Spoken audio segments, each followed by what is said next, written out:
Okay, guys. Sorry, there was somebody driving by and they were waving to me. I wasn't sure who they were, and then I waved back to them. So I don't know if that was caught on camera. I have no idea. I don't have too much time because I do have something at 3 o'clock. Well, my son does, but I just wanted to talk about this because this is something that happens all the time, and I'm really sick and tired of it. And that is, okay, my mother knew that at 3 o'clock my son has a Zoom appointment with his counselor. My mother knows that at 4 o'clock I have an appointment with my physical therapist. And she neglected to tell me about something that today was the last day to drop off, okay? She neglected to tell me about this entire thing whatsoever, and decided today, just a little while ago, to leave to go and do that. I hope it doesn't interfere with my physical therapy appointment, but this is the kind of thing that my mother does. She will make it so it puts me in a situation where I could miss my appointment or be late or something like that. She does this kind of thing all the time. And I asked her, why didn't you tell me about this? Why didn't you tell me when you got it so we could fill it out and have this done a long time ago? I said, why do you pick right before doctor's appointments to decide you're going to take my car and leave? Like, why do you do that? And her answer is, I don't know. I don't know why I do that. I don't know. But she had like such an attitude. It was disgusting. It's disgusting that she does stuff like that. If I had done that to her, she would have been so mad and furious at me, and would have told me how disrespectful and rude I was being, because I should have, discussed this with her, or whatever, but it just seems to only work one way, I guess, and I'm sick and tired of this. I can't wait until there's a second car in the picture, because this is not fair. This is not right. This is very selfish and self-centered of her. And she doesn't. I'm like, what if you're not back? I said, you have to go, like, where she has to go, it takes at least a half hour to get there. And that's if there's no issues. Then she has to do whatever she has to do. I don't know how long that's going to take. And then she has to come back. And a lot of times what she does is she stop at play to do all these things, and I said, you better be back by like 3:15, seriously, because I do not want to be late for my appointment. I want to make sure I get there. I've been in a lot of pain, and this is stressing me out, and she knows that this stresses me out, and she does this on purpose.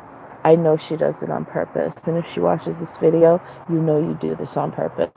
So don't act like you don't, okay? Don't act like you're the victim here, because you're not. You're making life difficult for me, and this has happened in the past.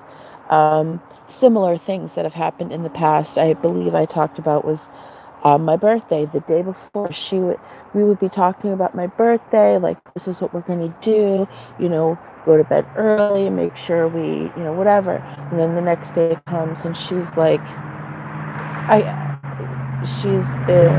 suddenly she cannot get out of bed. She cannot.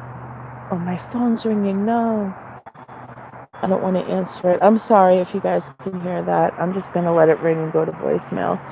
But, and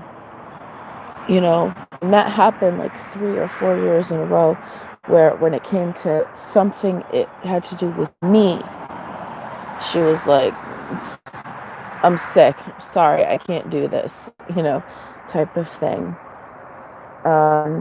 So, it's just, it's disgusting. And it makes me upset, and it makes me anxious, and that is not healthy for me. And I know I'm in a toxic situation right now, but until I can get to a place where I can actually take care of myself on my own, because right now my legs give out on me and things like that. So I need someone to help me with certain things sometimes. So once I am in a better place, I'll be in a different situation where I can, um, be separate, um, and not have this situation happen. I mean, I'm sure it will happen again. This is how people who have traits of or are on somewhere on the spectrum act. It's always all about them. Um, and she does act that way. She does have temper tantrums. She does act like a 2-year old most of the time. Um, and the only reason I've learned a lot about this is because I've been doing a lot of research on myself about BPD and like the cluster B traits in general, and how those affect me. Like what traits of, because when you're diagnosed with a cluster B diagnosis, you are going to have traits of all cluster Bs. That doesn't mean that you are like a malignant person. It just means you might have traits of, and they might show up sometimes. And I was trying to understand myself and understand, when do I act this way? What do I do? And then I notice a lot of these behaviors because I've been watching a lot of people who have been doing this for a long time, that analyze behavior, that specifically work with narcissism, narcissistic people, like in counseling or in just a variety of settings, and hearing their perspective, listening to what they say, how these people act, their behaviors, and the way they talk to you, and all these different elements that go into it. It's so huge. But I was noticing how a lot of these factors, and I'm not just saying traits of narcissism, I'm also saying traits of borderline and traits of histrionic. I know there's antisocial in there, but I don't know enough about that to really say one way or the other about that. I don't know if she's quite that way. Possibly, I don't know. But the other three, for sure, is definitely something that when I've looked back in the past, when I've recalled memories of certain events and things like that, I can see this pattern. I can see these traits. And I want to be clear, I am not saying my mother is a malignant anything. What I'm saying is that she has traits of cluster B symptoms. The reason you get diagnosed with like borderline personality disorder or histrionic personality disorder is for the insurance companies, because they need a name so they can charge and all that stuff. What really matters is the behaviors and the emotionality or the unemotionality that goes into it. Like with antisocial personality disorder, a lot of it is the behavior of the person, the inappropriateness of the way that they hold their face, or something like they might laugh when something is clearly not funny. Um, like if someone has been murdered and someone says, did you kill this person? You go, no, I'm sorry. How am I supposed to believe that? You just laughed at the question of, did you murder this person?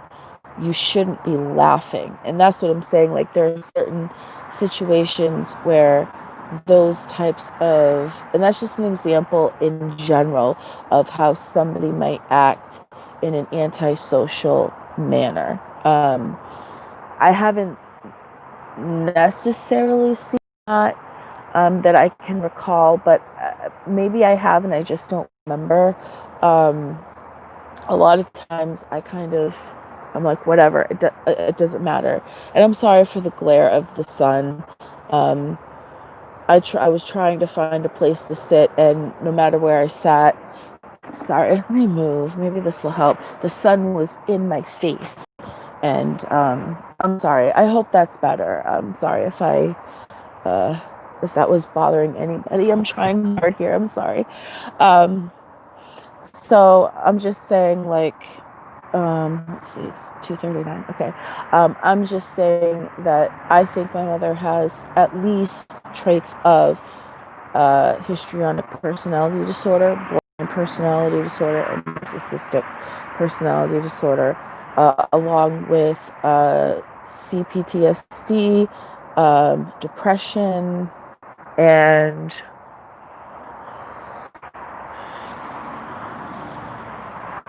I'm gonna say that's it, because I'm not a doctor. I'm not, uh, making a diagnosis. I'm just saying I've picked up on behaviors. I've picked up on speech patterns. I've picked up on a lot of things. I'm trying to learn about myself that I see in my mother, and